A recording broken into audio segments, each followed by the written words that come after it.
In today's class, we will be focusing more on the Internet Key Exchange. Now, as we can recall, we have seen that when we discussed the functions of IP security, where we specified three functions, mainly the authentication, confidentiality, and key management. So, under the concept of Internet Key Exchange, we have the function which involves key management, and this key management portion of the IP security mainly involves the determination and distribution of secret keys. So as a typical requirement, we have 4 keys for communication between two applications, that is to transmit and to receive pairs for both integrity and confidentiality. And the IP security architecture documents mandatorily support for two types of key management. One is manual, another one is automated. In a manual type, a system administrator manually will configure each system with its own keys and with the keys of the other communicating systems, and this is practically for small or relatively static environments. When it comes to automated, an automated system will enable the on-demand creation of keys for the security associations and will facilitate the uses of keys in a large distributed system with an evolving configuration. So if you have to look at the default automated key management, we have the ISA KMP, that is the Internet Security Association and Key Management Protocol, and then we have Oakley Key Determination Protocol. So these are the two default protocols which are available for automated key management. So let us look into much detail the automated key management protocols. So first one, I'm considering the Oakley Key Distribution Protocol, and this is a key exchange protocol which is based on the Diffie-Hellman algorithm but providing added security. So Oakley is generic in that it does not dictate specific formats. Whereas the second one, we have the Internet Security Association and Key Management Protocol, which is abbreviated as ISA KMP, and this provides a framework for Internet key management and provides a specific protocol support, including the formats for negotiation of security attributes. And ISA KMP by itself does not dictate a specific key exchange algorithm, but it consists of a set of message types that will enable the use of a variety of key exchange algorithms. Whereas Oakley, it is very much specific, and this key exchange algorithm will be mandated for use if we are going to use the initial version of ISA KMP. If we are going to look at the Internet Exchange Keys version 2, these two terms, that is Oakley and ISA KMP, are no longer used, and there is much significant difference from the use of Oakley and ISA KMP if we are going to compare it with the first version. So next we have the Key Determination Protocol. Now this Key Determination Protocol is a refinement of the Diffie-Hellman key exchange algorithm, and it has its own advantages and weaknesses. So let us just recall the Diffie-Hellman key exchange protocol. So here mainly we are concerning with the interaction between the two users A and B. As you can see in the diagram, I have user A and user B. So there will be a prior agreement on the two global parameters, which in this case is represented as Q, which is a large prime number, and alpha, which is a primitive root of Q. So A will select a random integer XA as its private key and transmit to B its public key, that is YA is equal to alpha to the power XA mod Q. Similarly, B will select a random integer XB as its private key and it will transmit to A its public key, that is YB. So each side can now compute the secret session key, which is computed as K. You can observe here, computed as K. So this is how the Diffie-Hellman key exchange protocol worked. In similar terms, we have the key determination protocol for internet key exchange. So as I mentioned, the IKE key determination is a refinement of the Diffie-Hellman key exchange algorithm, and it mainly has two attractive features. First one, the secret keys are created only when it is needed, and there is no need to store the secret keys for a long period of time, exposing them to increased vulnerability.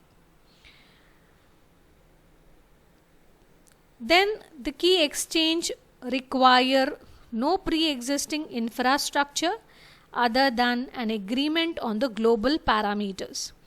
So these are the two attractive features, but there are a number of weaknesses to the Diffie-Hellman. The first one is that it does not provide any information about the identities of the parties, and it is subjected to the man in the middle attack, in which a third party, say C, will impersonate B while communicating with A and impersonates A while communicating with B. The third weakness that we get to see is that it is computationally intense. So as a result, it will be more vulnerable to clogging attack, in which an opponent will request a high number of keys and the victim spends considerable amount of time computing the resources, doing the useless modular exponentiation rather than the real work. So what is this clogging attack? We'll look into it later. So the three weaknesses we have seen. Now generally this internet key exchange is designed to retain the advantages of the Diffie-Hellman while countering its weaknesses. So it will try to overcome some of the weaknesses. So let us see what are the features of the IKE key determination.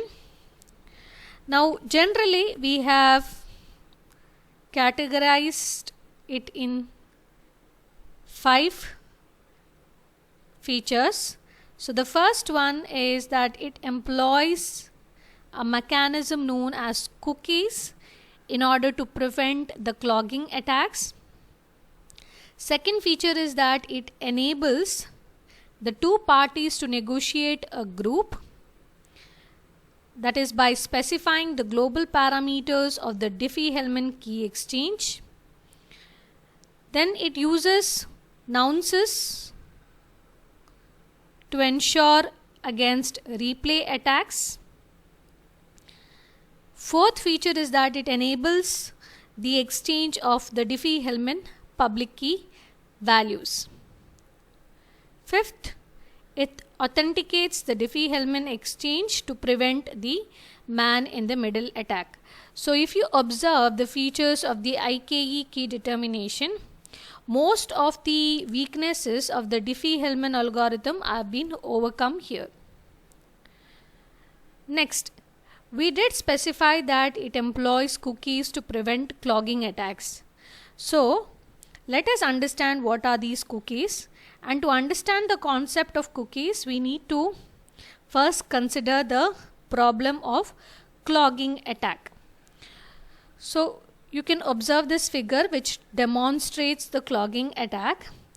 In this attack, the opponent will forge the source address of a legitimate user and send a public Diffie-Hellman key to the victim. So the victim then performs a modular exponentiation to compute the secret key, and repeated message of this type will clog the victim's system with useless work. You can see this is the victim, and you have lot of computations done to perform or obtain the secret key, and that is why this system is being clogged. So the cookie exchange will require that each side send a pseudo random number, that is the cookie, in the initial message, which the other side will acknowledge. So this acknowledgement must be repeated in the first message of the Diffie-Hellman key exchange. If the source address was forged, the opponent will not get answer. Okay, it will not get any answer. So thus an opponent can only force a user to generate acknowledgement and not perform the Diffie-Hellman calculation. So this is called as the clogging attack and how cookies are being generated. So to repeat, I can say the cookie exchange will require each side to send a pseudo random number, that is the cookie, in the initial message, with the other side acknowledging the cookie. Now IKE, that is our internet key exchange, mandates that the cookie generation should satisfy the three basic requirements. So the first requirement is that the cookie must depend on the specific parties.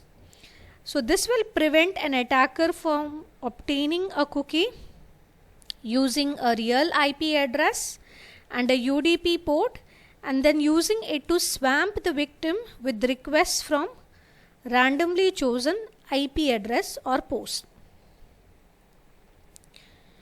Secondly, it is not possible for anyone other than the issuing entity to generate cookies.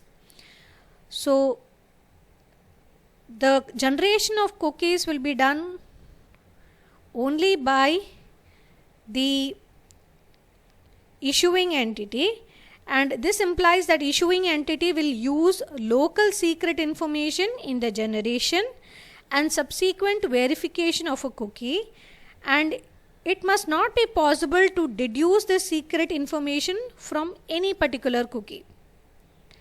So the point of this requirement is that the issuing entity need not save cookies or save copies of its cookies, which are then more vulnerable to discovery, but can verify an incoming cookie acknowledgement when it needs to.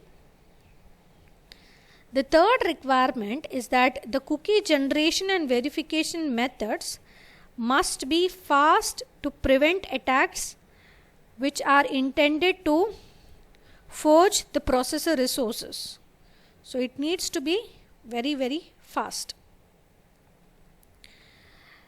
Generally, the recommended method for creating the cookie is to perform a fast hash example like the MD5 algorithm over the IP source and the destination address, the UDP source and the destination ports, and a locally generated secret value.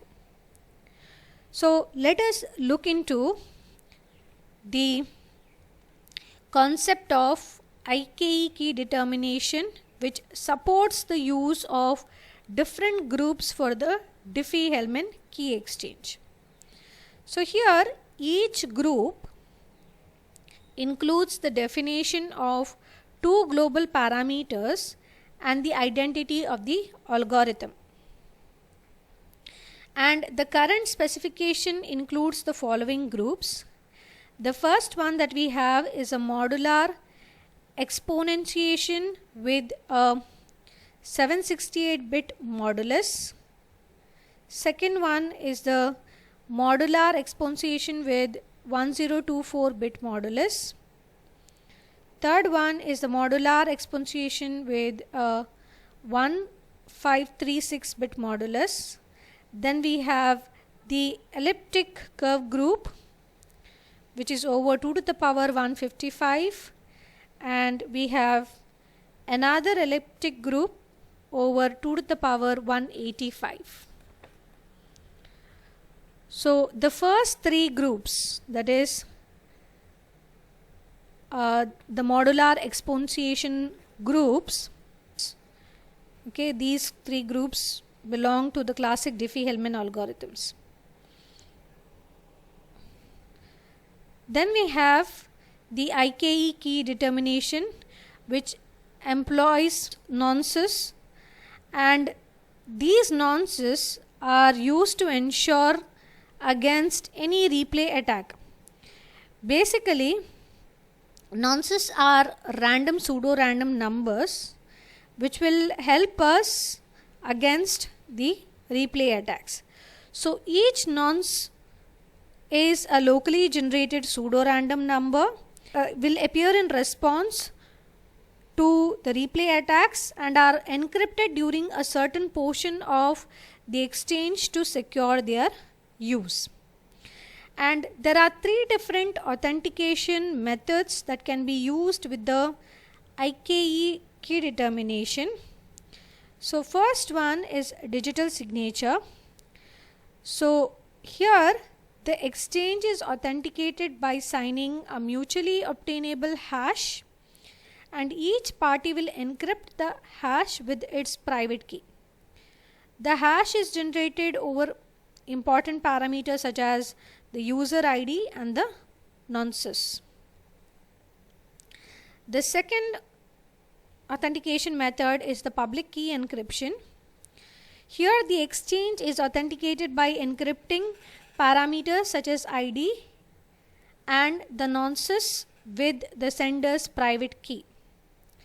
The third authentication method is the symmetric key encryption, and here a key derived by some out-of-band mechanism can be used to authenticate the exchange by symmetric encryption of the exchange parameters.